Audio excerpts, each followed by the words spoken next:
Boa noite, caros alunos. Eu sou o professor Gilbardini, né? Sou médico alergista e imunologista e sou professor do curso de medicina da Unisul, aqui em Tubarão, Santa Catarina. É um imenso prazer, né, estar participando desse curso introdutório de alergia e imunologia. Queria agradecer o convite dos professores Marcos, Cíntia e Cris, né, para poder estar ministrando essa aula sobre alergia alimentar. Então, na próxima aula, né, na próxima hora, desculpa, a gente vai conversar um pouquinho, né, sobre um tema bem relevante, né, no momento, né, tanto da especialidade de alergia quanto da especialidade de pediatria, né, sobre as principais alergias alimentares.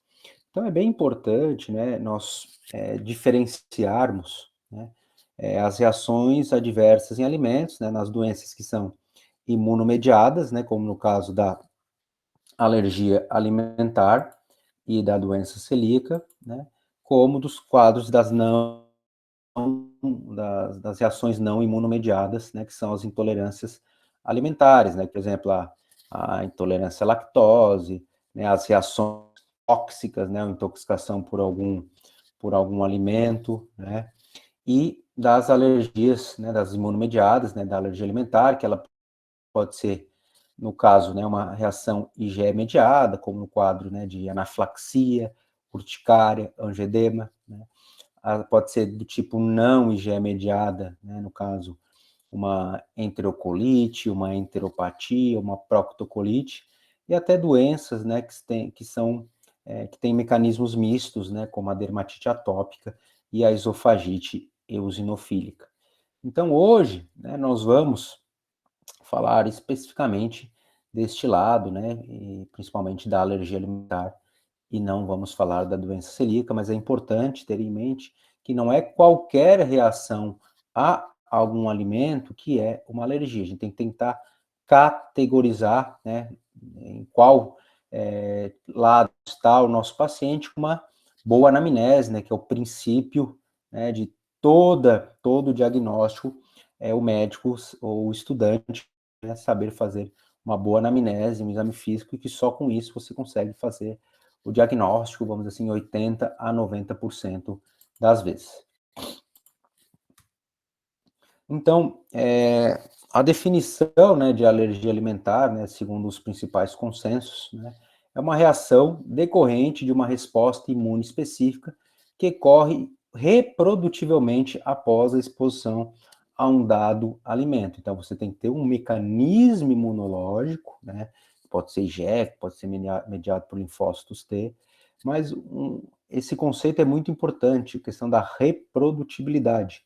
Sempre que o paciente, né, tem contato com aquele alimento, sob aquela forma, o paciente tem que ter reação. Não adianta hoje ele ingerir o leite ter reação, semana passada ele ingeriu leite e não teve reação. Então, provavelmente, esse paciente não tem uma alergia à proteína do leite. Então, esse conceito de reprodutibilidade é extremamente importante para o diagnóstico das alergias alimentares. Então, a alergia alimentar é preocupante em todo o mundo, né, devido aos riscos de reações potencialmente fatais. A gente tem visto, né, alguns casos de pacientes que tiveram quadros graves de anafilaxia alimentar, né, decorrente muitas vezes de alimentos que não estão em fontes alimentares, né, por exemplo, o paciente foi escovar os dentes e tinha traços de leite na pasta de dente, que causou a reação e o paciente não sabia. Ou, né, um outro caso que aconteceu na Inglaterra, uma paciente que sabidamente era alérgica a amendoim, né, e ela ligou para um delivery, pediu uma comida, né, falou que tinha alergia ao meu amendoim, então o restaurante mandou a comida para casa dela, que não tinha amendoim, e a paciente acabou tendo uma anafilaxia, né, e acabou evoluindo a óbito. Depois foram descobrir que o alimento que essa paciente ingeriu, tinha sido frito num óleo de amendoim. Né? Então, às vezes, o paciente ele ingere, né, uma fonte alimentar sem saber. Então, mais de 170 alérgicos alimentares já foram descritos, né, nos quadros de IgE mediado, mas, né, a maior parte dos diagnósticos, em torno de 80% a 90% das reações, são causadas, né, por um grupo de alimentos: leite de vaca, ovo, trigo, soja, amendoim e castanhas. Então, é sempre importante, né, na nossa anamnese, nós tentarmos encaixar o paciente, né, se ele tem um quadro, né, de alergia alimentar mediada por IgE, né, onde, no caso, ele pode ter síndromes clínicas, né, como urticária e angioedema, né, então vai ser desencadeado pela ingestão ou pelo contato direto, então vai ter o inchaço dos lábios, o inchaço das pálpebras, né, às vezes essas placas, né, essas urticas. Pode, né, ter um quadro de rinoconjuntivite ou asma. Normalmente os quadros respiratórios, eles acompanham, né, reações cutâneas, né? Raramente ele é um sintoma isolado, né? Então raramente você vê uma asma desencadeada pelo leite, né? Mas você pode ver, por exemplo, um quadro de anafilaxia, onde o paciente teve urticária, edema, e de repente ele teve um quadro de dispneia. Então, a anafilaxia, que seria o quadro mais grave, né, potencialmente fatal, que ela é rapidamente progressiva. Você pode ter uma anafilaxia induzida pelo exercício, então, onde você tem que ingerir o alimento e fazer exercício dentro de 4 a 6 horas, né? Então, se você só ingere o alimento ou se você só faz o exercício e não tem sintomas, você precisa ter as duas coisas, né, dentro de um tempo. E a síndrome da alergia oral, onde o paciente tem prurido, né, leve edema da cavidade oral, né, e raramente avança para além da boca e raramente evolui para anafilaxia. Os quadros mistos, né, no caso a dermatite atópica, né, então em torno de 30 a 40% das crianças com dermatite atópica moderada grave podem ter associação com alergia alimentar, lembrando que o alimento mais comum associado à dermatite atópica e, né, a alergia alimentar é a clara de ovo. Né? Então, você pode também ter esofagite eosinofílica, onde o paciente tem sintomas, né, de desmotilidade esofágica, pode ter dor retroesternal, pode ter disfagia, pode ter recusa alimentar, e sintomas, né, relacionados à gastroenteropatia eosinofílica, que podem cursar com dor abdominal, distensão abdominal, diarreia. Os quadros mediados por células, né, ou os quadros, né, também chamados de não IgEs mediados, você pode ter a coliproctite alérgica, os sintomas são sangue, muco nas fezes, numa criança saudável, uma criança crescendo, uma criança ganhando peso. Normalmente é a manifestação mais branda, é a primeira a melhorar. Você pode ter uma enterocolite induzida por proteína alimentar, que hoje em dia tem se falado bastante, também conhecida como FPAS, pela sigla em inglês, onde a criança pode ter no quadro crônico vômito, diarreia e desnutrição, né, baixo ganho pondero-estatural, e nos quadros agudos, simulando uma gastroenterocolite, vômitos, diarreia e desidratação. E o quadro mais raro, que é hemociderose pulmonar, também conhecido como a síndrome de Rainer, onde o paciente pode ter anemia, pneumonias, infiltrados pulmonares recorrentes. Então, a epidemiologia das alergias alimentares, o que a gente tem visto é um aumento crescente, né, tanto da incidência quanto da prevalência das alergias alimentares no mundo. Então, cada país tem as suas regionalidades, como a gente fala. Em alguns países você tem certos alimentos que são mais importantes, né? Por exemplo, Israel, você tem um grande número de pacientes com alergia ao gergelim, que nós não temos no Brasil. Na França, nós temos pacientes com um grande número de pacientes com alergia à mostarda, mas na grande parte dos países, né, o grupo dos alimentos é leite, trigo, soja, ovo, né, amendoim, oleaginosas e peixe e frutos do mar. Então, A alergia alimentar, né, é um problema de saúde pública mundial, né, então afeta todas as idades, então cerca de 10% das crianças e 3% dos adultos têm algum tipo de alergia alimentar. O aumento nas últimas décadas, né, principalmente na década de 2010, né, houve uma explosão, né, de número de casos com alergia alimentar e muitos casos de anafilaxia induzida por alimentos, né, e o amendoim, responsável por grande parte desses casos, que é um alérgeno muito relevante nos Estados Unidos e também está chegando aqui. Os fatores de risco, né, para alergia alimentar, tem uma gama de fatores de risco, como a questão genética é muito importante, né? Quando um dos pais tem algum tipo de doença atópica, a chance do filho nascer, né, com algum tipo de alergia alimentar, algum tipo de alergia, desculpa, é 50%. Quando dois quando os dois pais têm algum tipo de alergia, a chance da criança nascer com algum tipo de doença atópica é em torno de 80%. Então, a tendência é que o número de casos de alergias, em geral, explodam nos próximos anos. Hoje, estima-se que 30% da população mundial tem algum tipo de alergia, sendo a rinite a principal, a mais prevalente. Então, nas próximas décadas, esse número vai pular para 50% da população mundial tendo algum tipo de alergia. Então, nós estamos falando de uma epidemia. Então, a questão de raça, etnia, a hipótese da higiene, que é uma hipótese da década de 80, mais ou menos, onde foi visto, né, que as crianças que seriam consideradas mais limpinhas, né, as crianças com menos contato com a natureza, com infecções, acabavam tendo um aumento das alergias. Por quê? Porque você tem um desvio do eixo, né, TH1 para o eixo TH2, que é o eixo TH2 que é responsável, né, pela produção das células causadoras da alergia.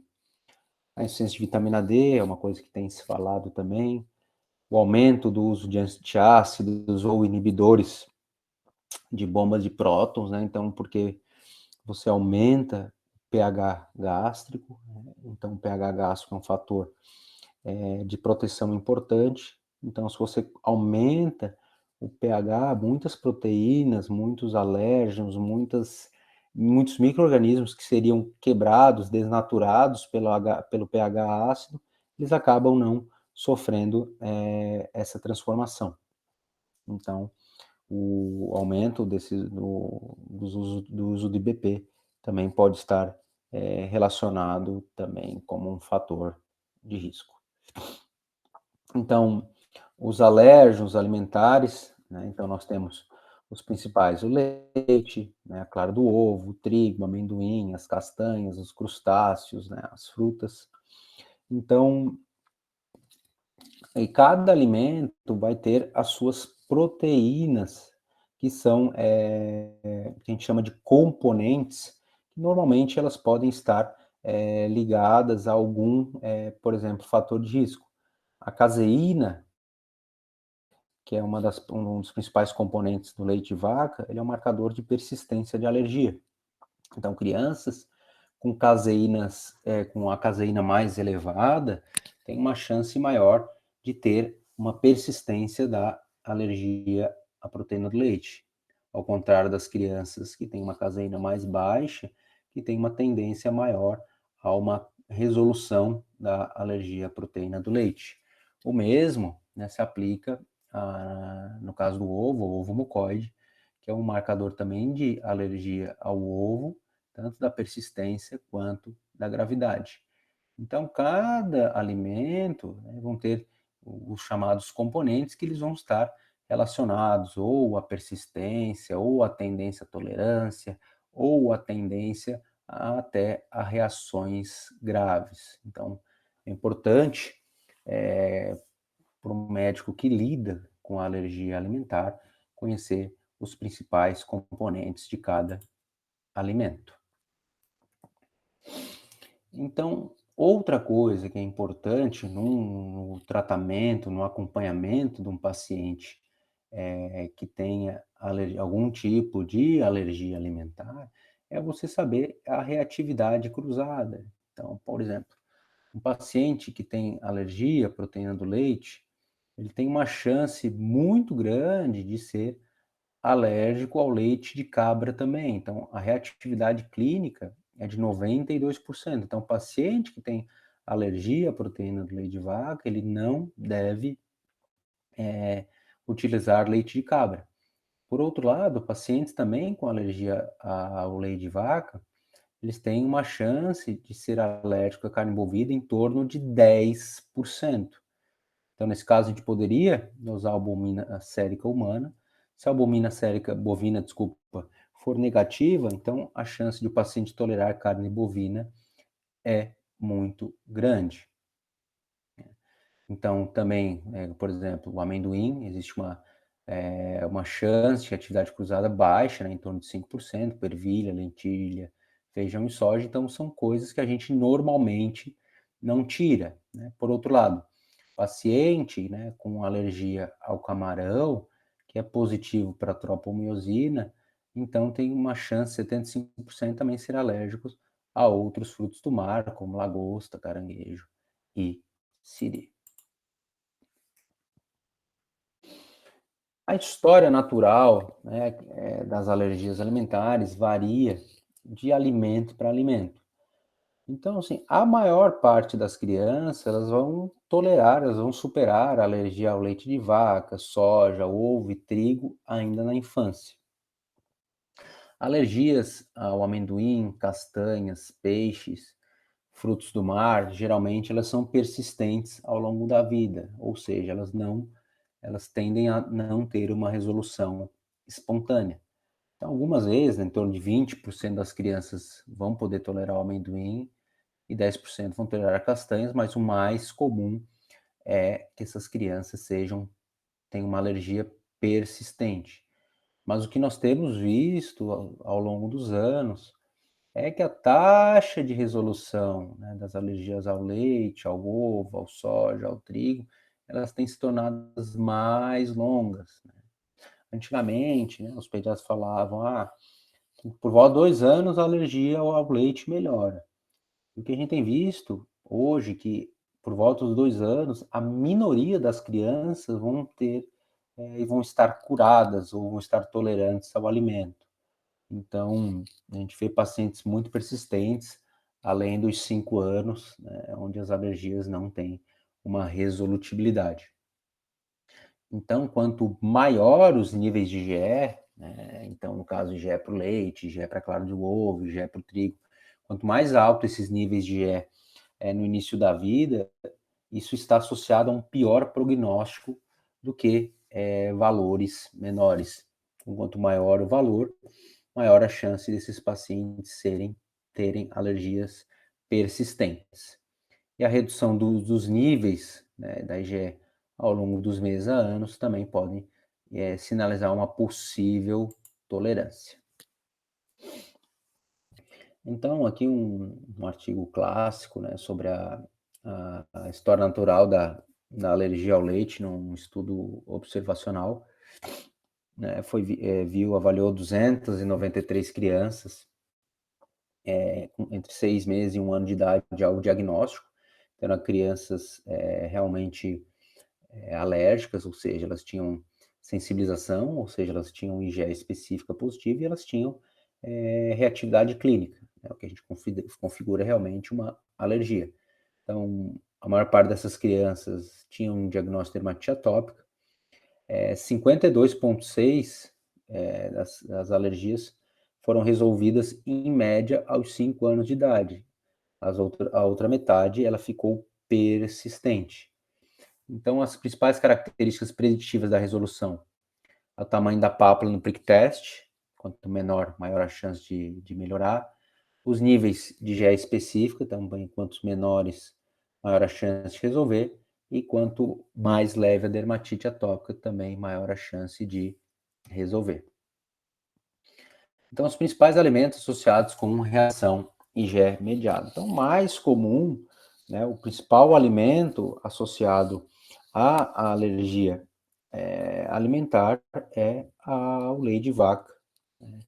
É a alergia alimentar mais comum no mundo todo, até porque é o alimento mais precoce, onde toda criança tem contato, seja via aleitamento materno, ou até por formas em crianças que estão impossibilitadas, né, de serem amamentadas ao seio.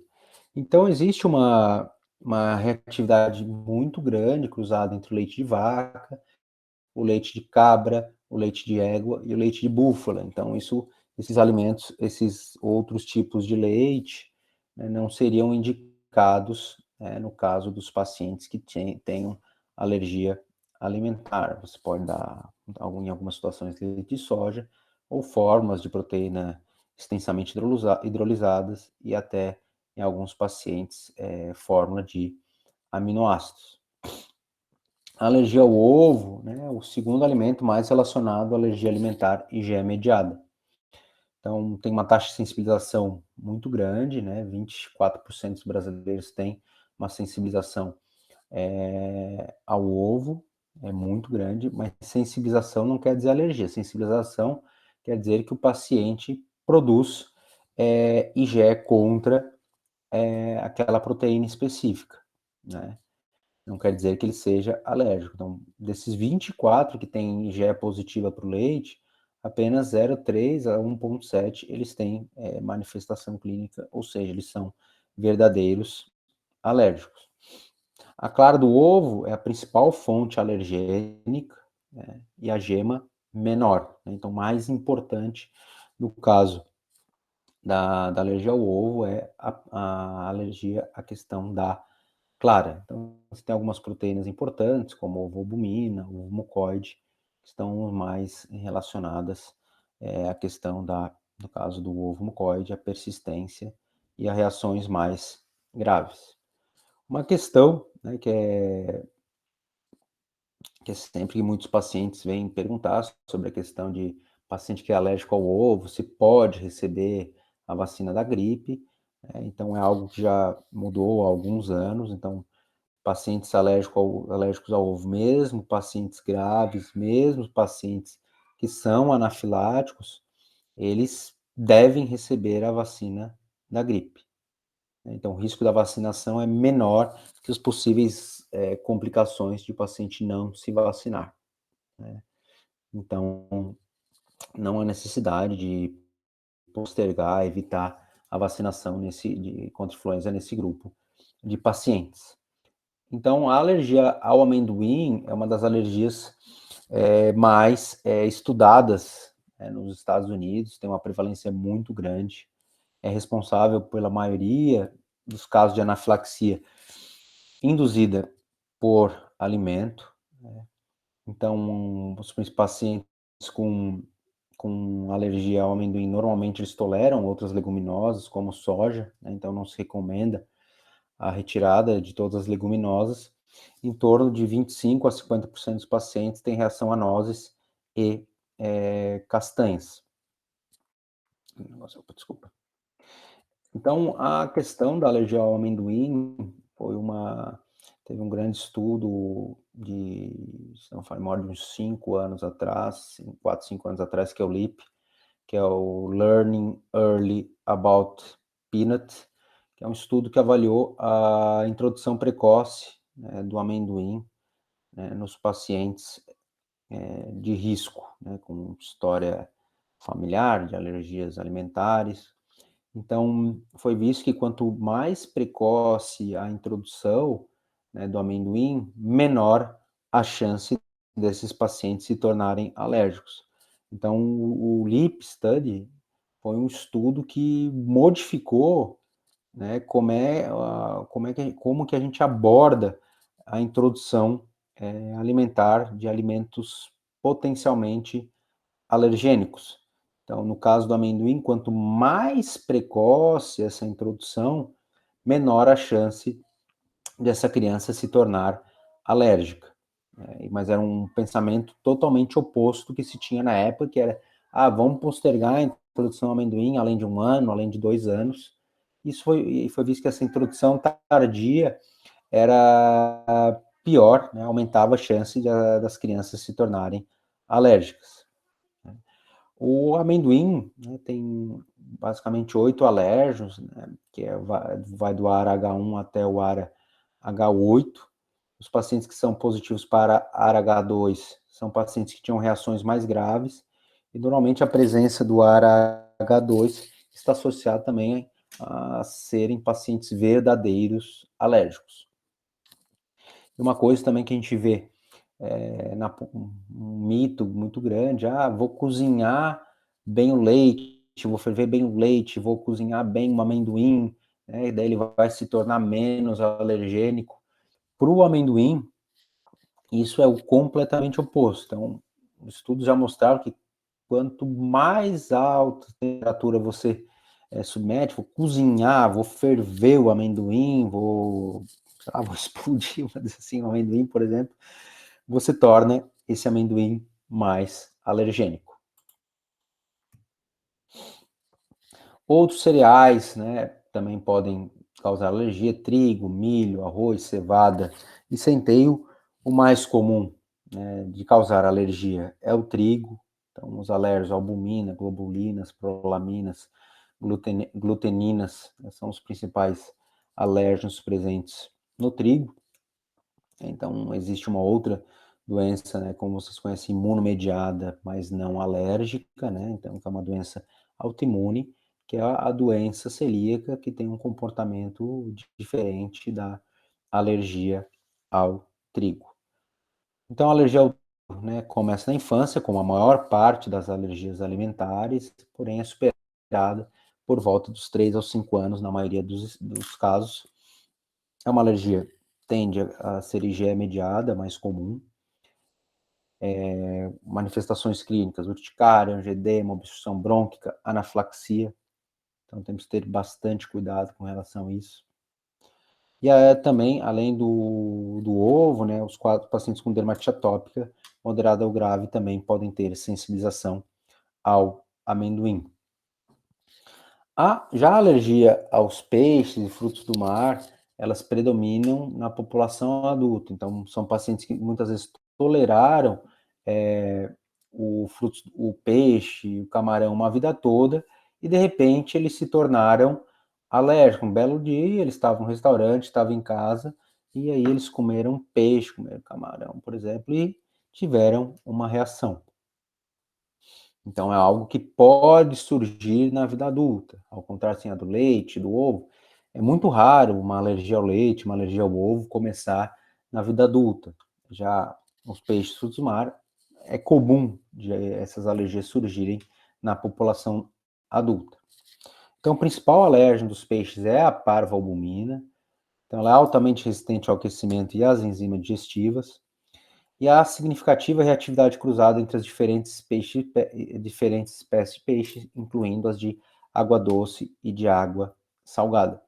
Então, tem pacientes que podem, por exemplo, ter alergia a diversas espécies de peixe, porém, tem outros pacientes que podem ser alérgicos a uma espécie específica. Isso você vai poder avaliar pela história, né, e muitas vezes você vai poder lançar mão de exames laboratoriais. Existem outras, né, situações que podem se assemelhar a uma alergia ao peixe, né, porém, elas não são manifestações alérgicas. Existe uma situação chamada intoxicação escombroide, que ocorre quando o paciente ingere peixes que não foram refrigerados adequadamente. Eles podem sofrer um processo de supercrescimento bacteriano com conversão enzimática da estadina para a histamina. Então, a histamina, como vocês sabem, né, é uma substância, né, que é liberada principalmente pelos mastócitos basófilos, que causam os sintomas, por exemplo, de urticária, edema, prurido e até anafilaxia. Então, a ingestão de peixe que contém níveis tóxicos de histamina promove uma condição com características semelhantes à das alergias ao peixe, chamada intoxicação escombroide. Lembrando que, nessa situação, o peixe sofreu um supercrescimento bacteriano, porém, ele não está podre, ele não tem gosto de estragado. Então, muitas vezes o paciente nem se dá conta. Então, você vai investigar, vai pedir a IgE para o peixe, vai estar positivo, vai estar negativo, às vezes você vai provocar esse paciente não tem reação nenhuma. Então, muitas vezes você vai pensar que esse paciente pode ter uma situação chamada intoxicação escombroide. Então, a maioria das alergias a frutos do mar, elas são permanentes ao longo da vida, elas não melhoram. Então, paciente alérgico ao peixe, paciente alérgico ao camarão, elas tendem a durar a vida toda. A tropomiosina é o alérgeno principal dos crustáceos, por exemplo, do camarão.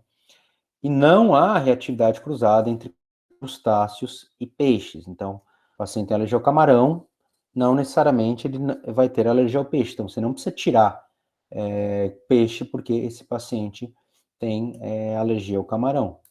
Outra coisa que é extremamente importante a gente frisar é que não existe relação entre alergia a camarão e alergia a contraste iodado de exame radiológico, por exemplo, de tomografia, né?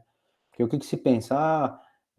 O contraste tem iodo, o camarão tem iodo, então se eu tenho alergia ao camarão, não posso fazer exame com contraste. Não existe isso. Então, primeiro, porque o alérgeno do camarão é a tropomiosina e não o iodo. Então, pacientes que são alérgicos ao camarão não tem nenhuma contraindicação para fazer exame com contraste. A síndrome da alergia oral é uma reação caracterizada por prurido orofaríngeo, edema de lábios discreto após a ingestão de frutas e vegetais frescos. É uma condição que raramente promove risco de vida, então muito raro ter anafilaxia. Geralmente ela se resolve sem tratamento.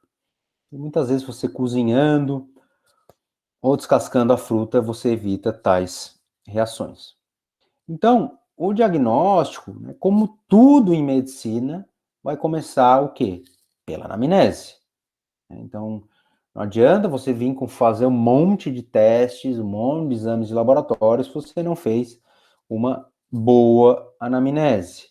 Porque o diagnóstico, se é uma alergia IgE, se é uma alergia não IgE, se é uma alergia, um mecanismo misto, vai estar a resposta na anamnese. Então, outra coisa, que eu vou falar mais para frente, mas já quero antecipar, que teste de alergia não faz o diagnóstico de alergia. Então, você precisa ter uma história clínica compatível. Então, aspectos que vocês precisam aprender a abordar na investigação de alergia alimentar. A lista de alimentos suspeitos, os ingredientes ou rótulos dos produtos. A quantidade de alimento necessária para causar a reação. Havia disposição, foi o paciente ingeriu o alimento e teve uma anafilaxia.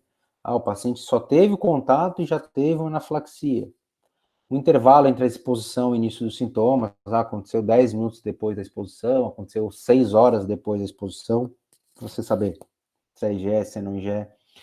A duração dos sintomas, como é que o paciente tratou essas reações, se teve quais efeitos associados, se o paciente tinha feito exercício, tinha tomado algum medicamento, tipo anti-inflamatório, tinha tomado bebida alcoólica, que também podem predispor, que a gente chama de cofatores. E outra coisa é a reprodutibilidade. Isso é bem importante.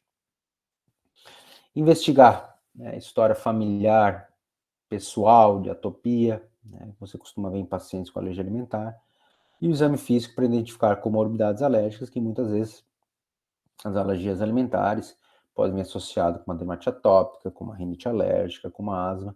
Então é importante você avaliar os outros órgãos e sistemas. Então, coisas importantes. 30 a 35 ou 30 a 40% dos casos de dermatite atópica moderada grave estão associados com alergia alimentar, principalmente o ovo. Urticária crônica raramente é associada com alergia alimentar. A alergia alimentar raramente causa sintomas respiratórios crônicos de rinite, asma. Eu tenho uma rinite do leite, eu tenho uma asma do ovo. Muito raro, extremamente raro. Né? As reações do trato respiratório agudo, elas podem acontecer dentro de um contexto de anafilaxia. Né? Porém, pacientes asmáticos têm risco significativamente maior de ações graves induzidas por alimentos. Então, é sempre importante os pacientes que têm asma estarem bem tratados. O diagnóstico, então, depois que você fez uma boa anamnese, um bom exame físico, se você suspeitou de uma alergia IgE mediada, você pode lançar mão do teste cutâneo de hipersensibilidade imediata, que é o prick test, que é o teste onde a gente bota a gotinha, né, no braço e depois usa a lanceta e dá um leve beliscãozinho, você aguarda 15 a 20 minutos, depois você faz a leitura do diâmetro da pápula, que é essa lesão elevada avermelhada. O valor preditivo negativo é alto, então, se você suspeita de uma alergia à proteína do leite de vaca e já é mediada e o prick test veio negativo, então é altamente improvável de o paciente ser um alérgico. Então, também assim, o valor preditivo positivo é baixo. Então, não é porque o exame deu positivo que o paciente tem. Né? Porém, se você fez uma boa história, e você pediu o teste, né, o teste realmente foi positivo, aí sim você pode confirmar. O prick to prick é quando você pega os alimentos in natura, né, e você pega a lanceta, passa no alimento, depois você faz uma puntura na pele. Então, você acaba aumentando a sensibilidade do teste. Teste intradérmico, né, não é indicado para alergia alimentar, você acaba fazendo mais para alergia a drogas ou para alergia de veneno de himenópteros, no caso, abelha, formiga, marimbondo. Então, você pode também lançar mão dos exames sorológicos, como a dosagem da IgE específica para algum alimento. Então, que ele seria equivalente ao prick test, porém, aqui você consegue dosar aqueles componentes, como o ovo mucoide, a ovoalbumina, caseínas, a alfa-lactoalbumina do leite, a beta-lactoalbumina do leite também. Então, você tem valores, 1, 2, 10, 100. Né? Quanto mais alto o valor, maior a chance de o paciente ser um verdadeiro alérgico. Uma questão muito importante, né, que a gente não pesquisa alergia antes de introdução dos alimentos. Então, a criança fazendo introdução, né, de acordo com a idade, mas você não vai fazer teste antes da introdução. Isso não funciona. Então, aqui são os cutoffs que a gente usa dos exames, né, tanto do prick test quanto da dosagem da IgE específica, para a gente avaliar o nosso paciente. Como eu disse, não é porque o exame deu positivo que o paciente realmente tem uma alergia alimentar. Porém, você tem alguns pontos de corte que, se o paciente tem, por exemplo, uma IgE para o leite de 20, né? Então, você tem um valor preditivo positivo de 95%. Então, é uma chance extremamente alta de realmente um paciente ser um verdadeiro alérgico. Já para crianças com menos de 2 anos, o ponto de corte é 5. Então, para cada alimento, por exemplo, o ovo, em torno de 7. Para crianças menores de 2 anos, 2. Porém, para amendoim, para peixe, para castanhas, por exemplo, os valores são mais altos. Então, para cada alimento, você vai ter um ponto de corte, tanto no exame de sangue, né, IgE específica, quanto no teste cutâneo, no prick test. Isso aqui é extremamente importante, né, para você não ficar dando qualquer valor alterado do RG específica, o paciente tem alergia, né, que a gente vê muitos médicos fazendo isso, o que não é correto. Mas, assim, quanto maior o valor, maior a chance de um paciente ser verdadeiro alérgico. Não quer dizer, assim, que quanto maior o valor, o paciente é mais grave, né? Então, paciente que tem uma IgE por leite de 100, ele é mais grave que um paciente que tem IgE de 20. Não, né? O paciente que tem uma IgE de 100, ele é mais provável de ser um verdadeiro alérgico do que um paciente que tem uma IgE menor. Então, o valor não está associado à gravidade, e sim com a chance desse paciente ser um verdadeiro alérgico. Então, algumas características para a gente aprender a diferenciar uma alergia IgE com uma alergia não IgE. Então, o tempo entre a exposição e a reação na IgE entre minutos a 2 horas, na não IgE, muitas horas a dias. A gravidade na IgE imediata pode ser leve, até uma anafilaxia, a não IgE, uma leve a moderada. A duração, né, da alergia pode durar além de um ano. As alergias não IgEs, elas tendem a resolver antes. O diagnóstico, né, você pode lançar a mão na caso IgE, dosagem da IgE específica, prick test, e às vezes, né, do teste de provocação. Na não IgE, você não tem exames de laboratório, então muitas vezes você precisa fazer essas provocações. Então aqui são uns casos clínicos para a gente treinar. Então, Jack, né, um menino de 9 meses, com história de um eczema leve, ele foi alimentado, ficou em aleitamento materno desde o nascimento, e começou com introdução de alimentos sólidos por volta de 6 meses, e tolerou, né, a introdução de diversos alimentos sem nenhum problema. Semana passada, a mãe deu iogurte pela primeira vez, e depois de algumas mordidas, vamos dizer assim, de algumas colherzinhas do iogurte, ele desenvolveu urticárias na face e edema na orelha. E o Jack nunca tinha tido nenhum racho, nenhuma lesão de pele como essa, e a mãe, na hora, parou de dar iogurte. E ele ficou bem agitado por volta de 1 hora, né, depois ele dormiu.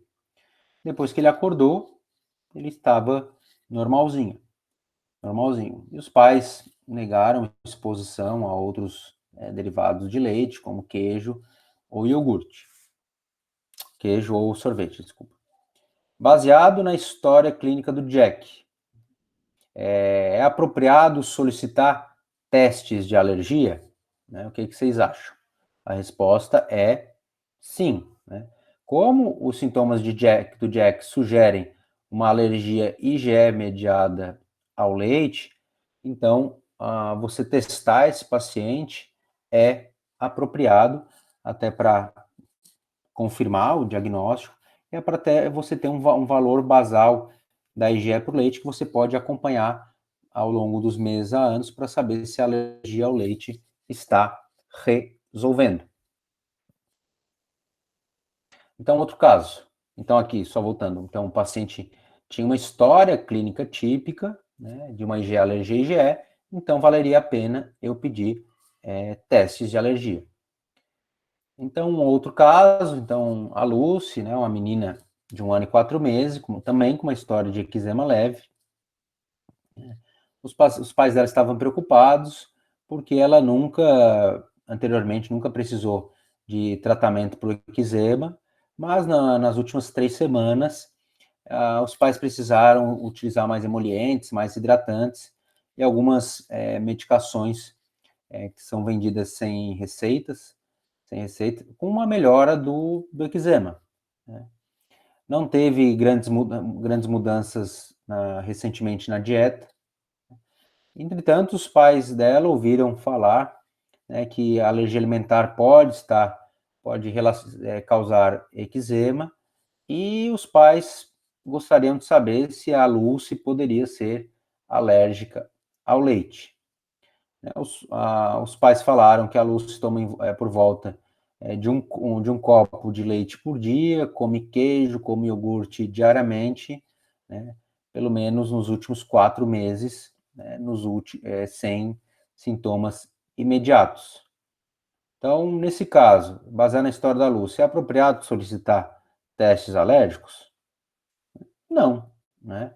Então, como os sintomas dela não são relacionados à alergia à proteína do leite de vaca que já é mediada, então, tanto o prick test, né, como a dosagem específica não são improváveis de ajudar. Então, a criança tem um eczema leve, ingere diversos alimentos com leite e não tem sintomas. Então, qual que é o benefício de eu pedir testes para essa paciente? Nenhum, né?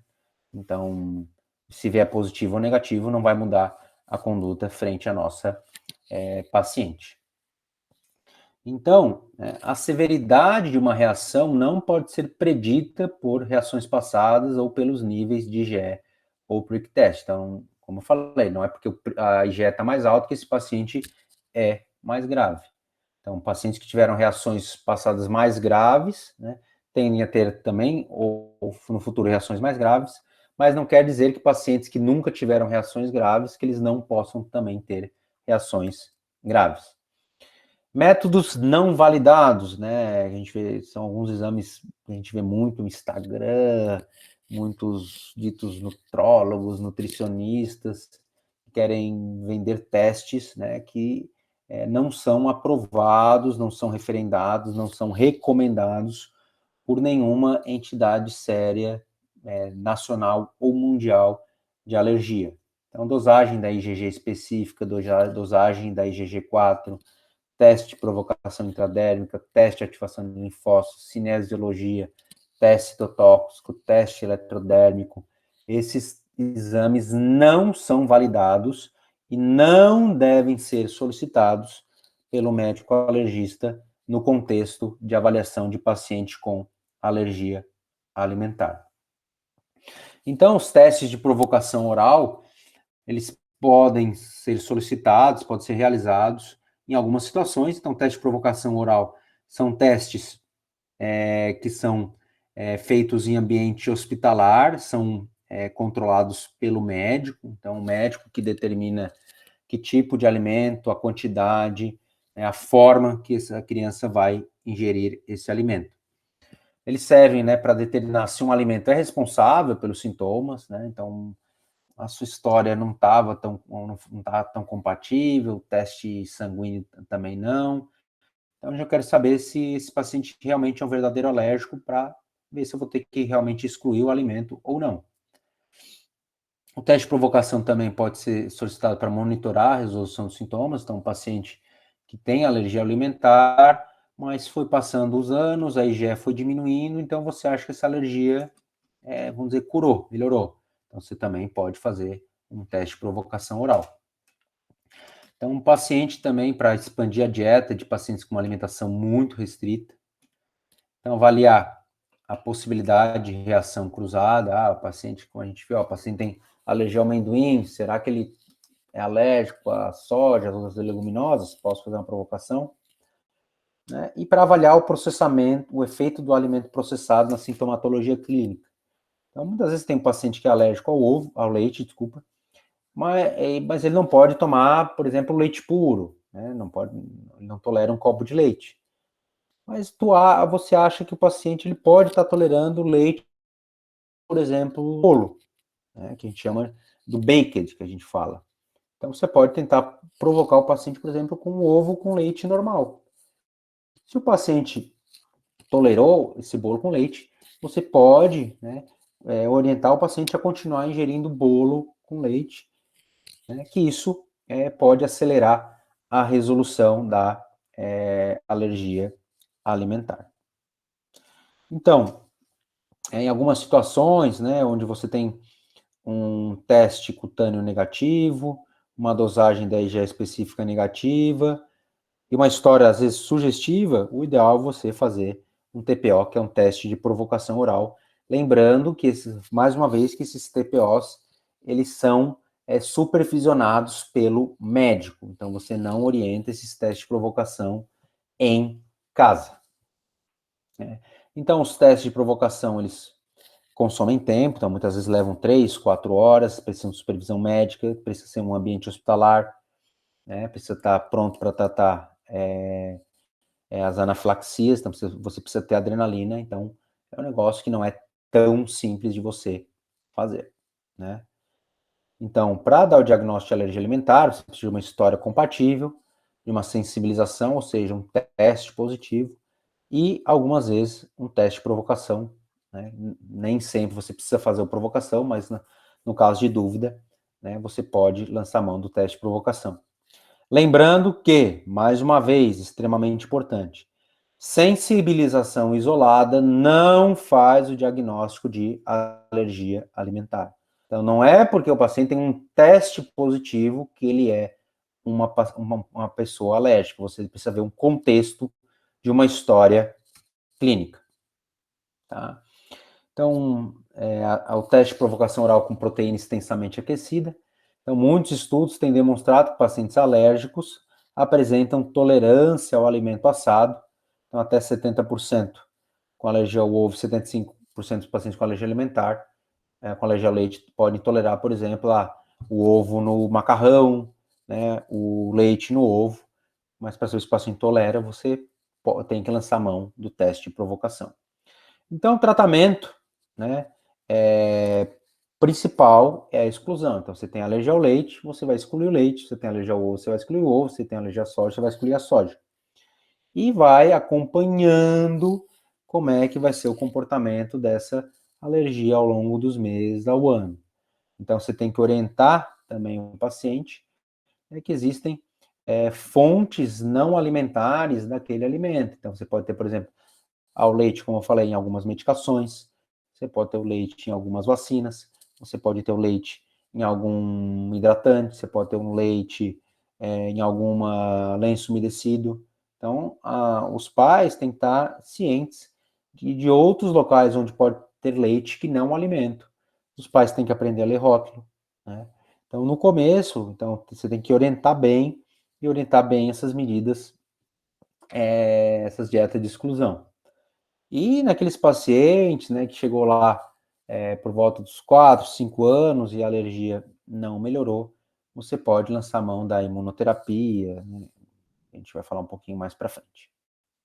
Então, as medidas preventivas, nós não temos muitas medidas preventivas, né, para diminuir a chance, né, de alergia, né? A gente sempre estimula para tudo, aleitamento materno exclusivo nos 4 primeiros meses, nos 4 a 6 meses de vida, né? Existem alguns estudos, mas não é uma coisa assim que você orienta, né, que seja de um grande nível de evidência, né, que alguns pacientes, né, que você pode considerar a forma extensamente hidrolisada para a prevenção de dermatite atópica e alergia alimentar, apesar de ser um nível de evidência fraco, tá? Mas sim, fazer restrição na mãe durante a gestação, suplementar a mãe, criança com probiótico, né, não previne a alergia alimentar. O mais importante é não atrasar a introdução dos alimentos sólidos além dos 6 meses. Então, tentar introduzir todos os alimentos dentro do primeiro ano. Então, a dieta de exclusão, né, é a base do tratamento das alergias alimentares, né, então você vai excluir tudo. Sempre manter por no mínimo 6 a 12 meses, reavaliando intervalos regulares, não deixar, fez diagnóstico com 6 meses, volta com 5 anos. Não, você reavalia esse paciente a cada 6 a 12 meses. Né? Então, sempre lembrando que se você restringe um alimento, é sempre importante fazer uma avaliação nutricional para você repor essa fonte que a criança não está podendo ingerir, né? Importante, né, orientação de pacientes familiares, leitura de rótulos, e o plano de ação, né, em caso de uma ingestão acidental, o paciente ou os pais têm que saber o que fazer, né? Então, para alergia IgE mediada, né, então, lactente com alergia de leite vaca IgE mediada, né, que esteja em aleitamento materno, então você tem que fazer uma restrição de leite derivados da mãe, né? Importante fazer suplementação de cálcio. No caso de crianças que não estão em aleitamento materno, Se elas têm menos de 6 meses, você pode lançar a mão da fórmula extensamente hidrolisada ou da fórmula de aminoácidos. Se a criança tem mais de 6 meses, você pode lançar mão da fórmula à base de proteína de soja ou também nas fórmulas extensamente hidrolisadas. Então, aqui as fórmulas de soja que nós temos no mercado nacional, Nansoya, Aptamil Soja, Enfamil ProSobi, Isomil Advance, formas de proteínas extensamente hidrolisadas, né, com lactose, Altera, Aptamil Pept, né, sem lactose, Pregomin Pept, Alfarré, Alergomed, Pregistimil Premium. Né.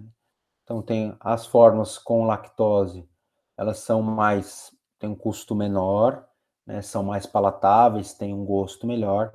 Lembrando, sim, que a lactose auxilia na absorção de cálcio, vitamina D, fósforo.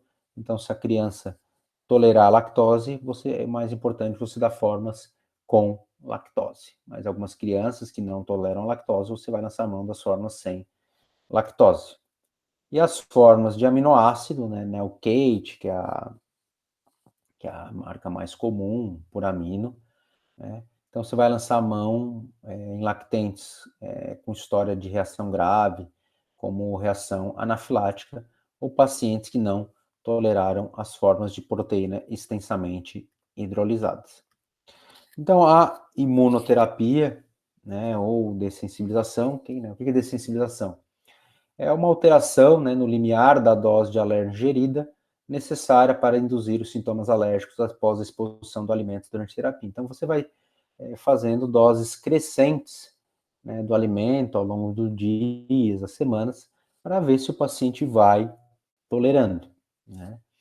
A tolerância imunológica é definida como a ausência de resposta do sistema imune adaptativo para um antígeno. Então, é quando o paciente já, por exemplo, consegue tolerar o alimento. O desenvolvimento da verdadeira tolerância imunológica e clínica permanece controverso na terapêutica de alergias alimentares e continua a ser uma área de pesquisa ativa. Então, muitas vezes, esses ditos pacientes dessensibilizados, a gente necessita que eles façam ingestão diária do alimento para eles se manterem, vamos dizer assim, não alérgicos, para eles se manterem tolerando o alimento. Hoje em dia, nós fazemos dessensibilização para leite de vaca, clara de ovo e também para amendoim. São os principais alimentos onde você tem um nível de evidência maior.